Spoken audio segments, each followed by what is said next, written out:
போர் முடிவடையவில்லை, போர் முடிவடையவில்லை, போர் முடிவடையவில்லை. நாங்கள் அனைத்திற்கும் தயாராகவே இருக்கின்றோம். இறுதி வரை நாங்கள் தொடர்ச்சியாக போராடுவோம் என அறிவித்த பலஸ்தீனிய போராளிகளும் ஒசாமா ஹம்தான் அவர்களுடைய அதிரடியான அறிவிப்பும்.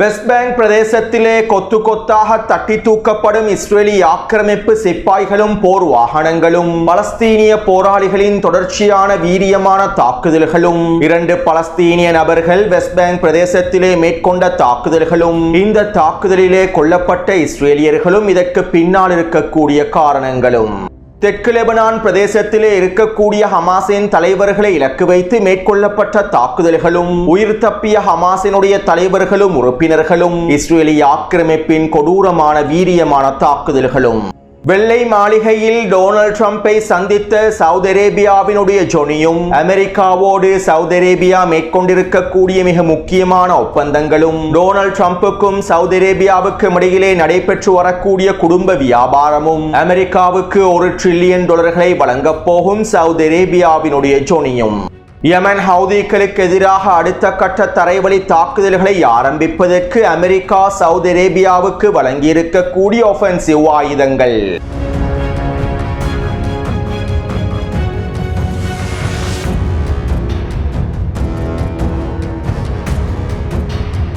இலங்கை நேரப்படி நேற்றிரவு 11 மணி அளவில் சவுதி அரேபியாவினுடைய ஜொனி அமெரிக்காவில் களமிறங்கினார். டொனால்ட் ட்ரம்பினுடைய தலைமையில் அவருக்கு மிகுந்த வரவேற்பளிக்கப்பட்டிருந்தது.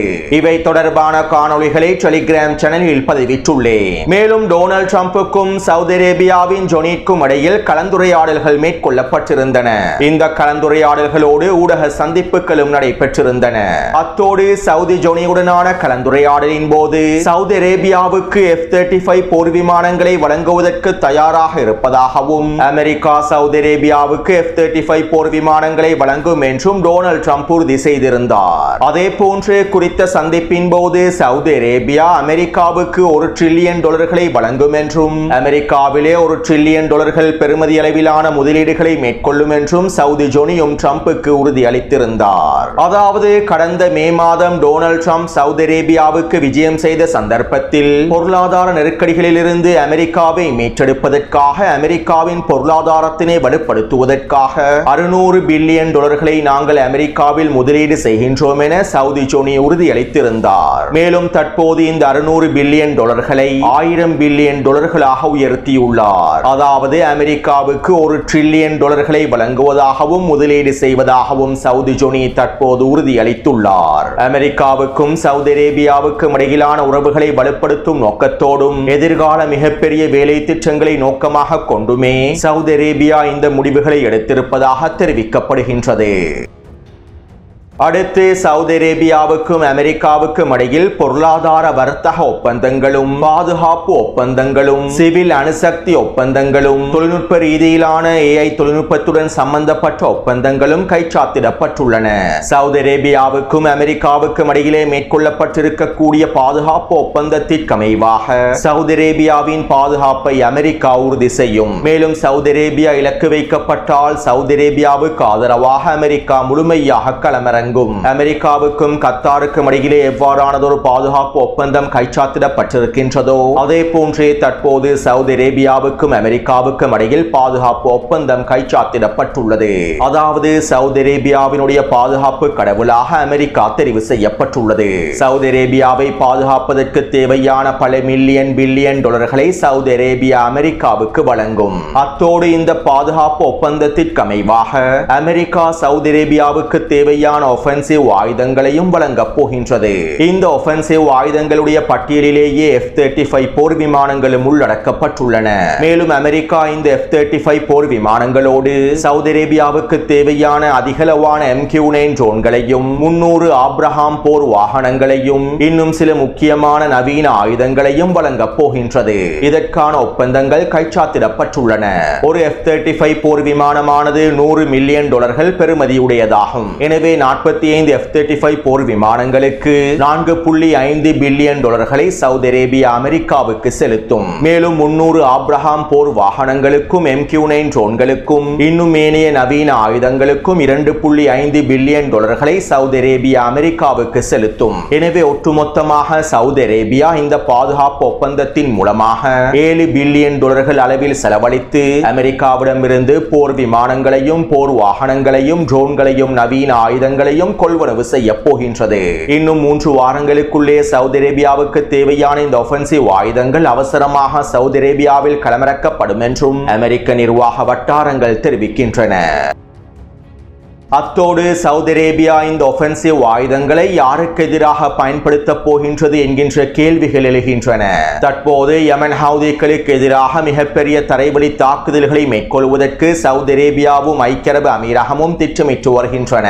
இவை தொடர்பான பல முக்கியமான தகவல்களை முன்னைய காணொளிகளில் தெளிவாக குறிப்பிட்டுள்ளேன். மேலும் யமன் ஹவுதி இராணுவத்தினரும் அடுத்த கட்ட போருக்கு முழுமையாக தயாராகி வருகின்றார்கள். அதிகளவான அணிதிரட்டல்களையும் வேகமாக யமன் ஹவுதி இராணுவத்தினர் மேற்கொண்டு வருகின்றார்கள். எனவே இப்படியான நிலைமையிலேயே தற்போது சவுதி அரேபியா அமெரிக்காவிடமிருந்து ஒஃபென்சிவ் ஆயுதங்களையும் போர் வாகனங்களையும் போர் விமானங்களையும் கொள்வனவு செய்துள்ளது. மேலும் சவுதி அரேபியா இந்த ஆயுதங்களையும் ஆப்ரஹாம் போர் வாகனங்களையும் யமன் ஹவுதிகளுக்கு எதிரான தரைவழி தாக்குதலிலேயே பயன்படுத்துவார்கள். இதற்காகவே அடிமை சவுதி அரேபியா எல்லாவிதமான காய் நகர்த்தல்களையும் மேற்கொண்டு வருகின்றது. அடுத்து அமெரிக்காவுக்கும் சவுதி அரேபியாவுக்கும் இடையிலான சிவில் அணுசக்தி ஒப்பந்தமும் கைச்சாத்திடப்பட்டுள்ளது. இந்த ஒப்பந்தத்திற்கு அமைவாக அமெரிக்காவானது சவுதி அரேபியாவிலே அணுசக்தி தளங்களை அமைக்கும். சவுதி அரேபியாவுக்கு தேவையான மின்சார உற்பத்திகளை மேற்கொள்வதற்காகவும் சிவில் அணுசக்தி தேவைகளை நிறைவேற்றுவதற்காகவுமே அமெரிக்கா சவுதி அரேபியாவில் இந்த அணுசக்தி தளங்களை அமைக்கப் போகின்றது. மேலும் சவுதி அரேபியாவிலே அமைக்கப்பட போகும் இந்த அணுசக்தி தளங்கள் அமெரிக்காவினுடைய முழுமையான கண்காணிப்புக்கு கீழாக மேற்கொள்ளப்பட போகின்றன. அதாவது இந்த அணுசக்தி தளங்களின் ஒட்டுமொத்த கட்டுப்பாடும் அமெரிக்காவிடமே காணப்படும். மேலும் இந்த அணுசக்தி தளங்களை அமைப்பதற்காக மாத்திரம் $30 பில்லியன் தொடக்கம் $80 பில்லியன் வரையில் சவுதி அரேபிய அரசாங்கம் ஒதுக்கி இருப்பதாகவும் தெரிவிக்கப்படுகின்றது. அடுத்து டொனால்ட் ட்ரம்புக்கும் சவுதி ஜொனிக்கும் இடையிலான கலந்துரையாடல்களின் போது டொனால்ட் ட்ரம்பினுடைய குடும்ப வியாபாரத்தினை மேம்படுத்துவதற்கான விரிவாக்குவதற்கான பேச்சுவார்த்தைகளும் மேற்கொள்ளப்பட்டிருந்தன. என்னுடைய குடும்ப வியாபாரம் சவுதி அரேபியாவில் சிறிதளவிலேயே நடைபெற்று வருகின்றது. மேலும் நான் இதனை விரிவாக்குவதற்கும் தயாராகவே உள்ளேன். இனி வரக்கூடிய நாட்களில் என்னுடைய குடும்ப வியாபாரம் சவுதி அரேபியாவில் விரிவாக்கப்படும் என்றும் சவுதி ஜொனியுடனான கலந்துரையாடலின் போது டொனால்ட் ட்ரம்ப் தெரிவித்திருந்தார். மேலும் அமெரிக்க ஆய்வாளர்கள் தொடர்பாக இவ்வாறு தெரிவித்துள்ளார்கள். சவுதி அரேபியாவுக்கும் டொனால்ட் ட்ரம்புக்கும் இடையிலான ரியல் எஸ்டேட் வியாபாரங்கள் மிகவும் ஆழமடைந்துள்ளன. சவுதி அரேபிய அரசாங்கத்திற்கு சொந்தமான மிகப்பெரிய மேம்பாட்டு திட்டங்களில் ஒன்றான திரியா திட்டத்திலே டொனால்ட் ட்ரம்பினுடைய குடும்ப வியாபாரமும் தொடர்பு படுத்தப்பட்டு மிகப்பெரிய லாபகரமான வியாபார ஒப்பந்தங்கள் முடிக்கப்பட்டுள்ளன. டொனால்ட் ட்ரம்ப் கடந்த மே மாதம் சவுதி அரேபியாவுக்கு விஜயம் செய்த சந்தர்ப்பத்தில் சவுதி அரேபியாவினுடைய பட்டத்து இளவரசர் சவுதி அரேபியாவின் திரியா திட்டம் தொடர்பான அனைத்து தகவல்களையும் டொனால்ட் ட்ரம்புக்கு வழங்கியிருந்தார். மேலும் இந்த திட்டத்தினுடைய அடுத்த கட்ட கலந்துரையாடல்களை தற்போது சவுதி அரேபியாவினுடைய பட்டத்து இளவரசரும் டொனால்ட் ட்ரம்பும் வெள்ளை மாளிகையில் முடிவு செய்துள்ளார்கள். அது மட்டுமல்லாமல் டொனால்ட் ட்ரம்பினுடைய குடும்ப வியாபாரத்தினை மேம்படுத்தும் நோக்கத்தோடு ஜெத்தா பிரதேசத்திலே ட்ரம்ப் டவர் என்கின்ற மிகப்பெரிய கட்டிடமும் ரியாதிலே மிகப்பெரிய 2 வணிக கட்டிடங்களும் அமைக்கப்பட போகின்றன. இந்த கட்டிடங்கள் அனைத்தும் டொனால்ட் ட்ரம்பினுடைய குடும்ப வியாபாரத்தோடு சம்பந்தப்பட்டிருக்கக்கூடிய விடயங்களாகும். அதாவது அமெரிக்காவினுடைய வெளியுறவுத்துறை கொள்கையை பயன்படுத்தி டொனால்ட் ட்ரம்ப் தன்னுடைய குடும்ப வியாபாரத்தினை விரிவுபடுத்தி அதிகளவான லாபங்களை தனிப்பட்ட முறையில் சம்பாதித்து வருகின்றார் என அமெரிக்க ஆய்வாளர்கள் விமர்சனங்களை முன்வைத்துள்ளார்கள். அத்தோடு இங்கிருக்கக்கூடிய இன்னும் ஒரு மிக முக்கியமான விடயம் என்னவென்றால் சவுதி அரேபியாவினுடைய திரியா திட்டத்தோடு சம்பந்தப்பட்டிருக்கக்கூடிய டொனால்ட் ட்ரம்பின் குடும்ப வியாபார நிறுவனங்களும் அமெரிக்காவினுடைய மிக முக்கியமான நிறுவனங்களும் காசாவினுடைய புனரமைப்போடும் காசாவை ரிவியேராவாக சுற்றுலா தலமாக மாற்றும் திட்டத்தோடும் சம்பந்தப்பட்டுள்ளன. குறிப்பாக இவை அனைத்தும் டொனால்ட் ட்ரம்பின் மருமகனான ஜரேட் குஷ்னரின் தலைமையிலேயே மேற்கொள்ளப்பட்டுள்ளன. டார் குளோபல், போஸ்டன் கன்சல்டிங் குரூப் நிறுவனம், எஃபினிட்டி பார்ட்னர்ஸ் என்கின்ற முக்கியமான நிறுவனங்களே காசாவை ரிவியேராவாக சுற்றுலா தலமாக மாற்றக்கூடிய திட்டங்களோடும் இணைக்கப்பட்டுள்ளன. அத்தோடு எஃபினிட்டி பார்ட்னர்ஸ் என்கின்ற நிறுவனம் ஜரேட் குஷ்னருடைய மிக முக்கியமான நிறுவனமாகும். மேலும் குறித்த நிறுவனத்திற்கு முதலீடு முதலீடுகளை வழங்கக்கூடிய 3 முக்கியமான நாடுகளாக சவுதி அரேபியாவும் கத்தாரும் ஐக்கிய அரபு அமீரகமுமே காணப்படுகின்றன.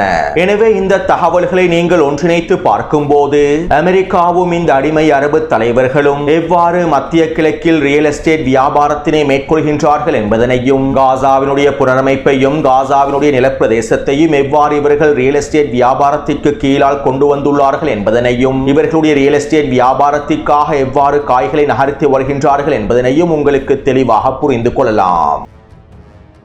அத்தோடு டொனால்ட் ட்ரம்ப் சவுதி ஜோனிக்கு இரவு விருந்தை வழங்கியிருந்தார். இந்த இரவு விருந்தில் டொனால்ட் ட்ரம்ப் மிகப்பெரிய அறிவிப்பொன்றையும் வெளியிட்டிருந்தார். அதாவது, நாங்கள் எங்களுடைய நொன்னேற்றோ கூட்டமைப்பாக சவுதி அரேபியாவை அறிவிக்கின்றோம் என டொனால்ட் ட்ரம்ப் வெளிப்படையாக அறிவித்தார். அதாவது, நேட்டோ அல்லாத நாடுகளில் மிக முக்கியமான கூட்டமைப்பாக சவுதி அரேபியா எங்களோடு இருக்கும் என்றும், எங்களுக்கும் சவுதி அரேபியாவுக்கும் இடையிலான உறவானது மிகப்பெரிய கூட்டமைப்பு உறவாகவே அமைந்திருக்கும் என்றும் டொனால்ட் ட்ரம்ப் வெளிப்படையாக அறிவித்தார். சுருக்கமாக குறிப்பிடுவதாக இருந்தால், நாங்கள் அனைவரும் ஒரே இரத்தத்தை, ஒரே இனத்தை, ஒரே கொள்கையை சேர்ந்தவர்கள் என்பதனையே டொனால்ட் ட்ரம்ப் குறிப்பிட்டுள்ளார். அத்தோடு சவுதி அரேபியா அமெரிக்காவிலே மேற்கொள்ள போகும் 1 டிரில்லியன் முதலீடுகளின் மூலமாக கிடைக்கப்பெறக்கூடிய லாபங்கள் இஸ்ரேலிய ஆக்கிரமிப்புக்கு மிகப்பெரிய ஆதரவாகவே அமைந்திருக்கும். அமெரிக்காவின் பொருளாதாரத்தினை வலுப்படுத்துவதற்காக இந்த அடிமை அரபு தலைவர்கள் வழங்கக்கூடிய பில்லியன் டிரில்லியன் டாலர்கள் இஸ்ரேலிய ஆக்கிரமிப்புக்கான ஆயுத ஏற்றுமதியையும் அதிகப்படுத்தும். சுருக்கமாக குறிப்பிடுவது இருந்தால், பலஸ்தீனிய மக்களுடைய இனப்படுகொலைகளில்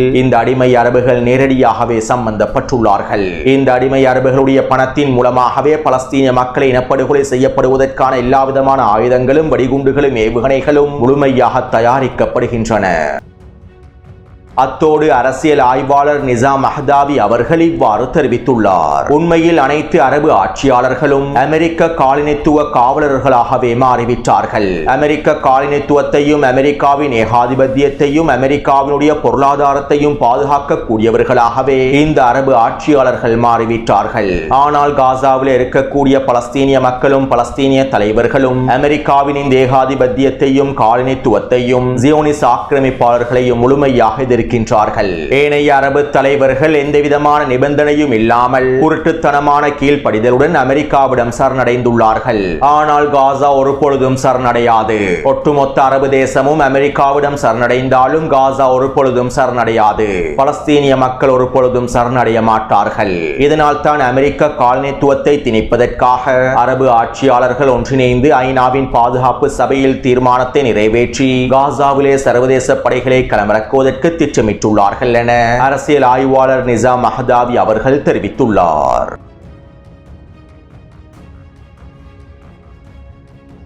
நேற்றிரவு இஸ்ரேலிய ஆக்கிரமிப்பு ராணுவம் தெற்கு லெபனானின் சிடோன் பிரதேசத்திலே இருக்கக்கூடிய ஐனன் ஹெல்வா பலஸ்தீனிய முகாமை இலக்கு வைத்து உச்சவான்வழி தாக்குதல்களை மேற்கொண்டிருந்தது. குறித்த முகாமுக்குள்ளே இருக்கக்கூடிய 3 கட்டிடங்களை இலக்கு வைத்தும், விளையாட்டு மைதானம் ஒன்றை இலக்கு வைத்துமே இஸ்ரேலிய ஆக்கிரமிப்பு இந்த தாக்குதல்களை மேற்கொண்டிருந்தது.